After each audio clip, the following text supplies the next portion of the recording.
Today I'm wrapping up sanding in the bedroom. I'm going to do a little bit of touch up with the mud if it needs it, and then vacuum the ceiling and the walls, and hopefully by the end of the day the ceiling will be primed for paint. I don't think I've ever been more excited to paint.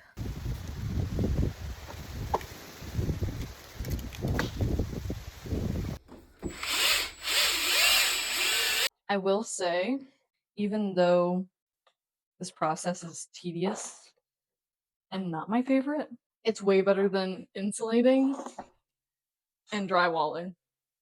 I don't know, insulating, having to wear the mask 24/7 was not fun.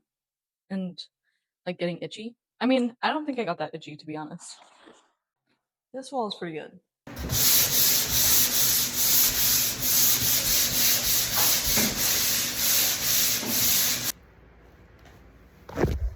Okay. Going back.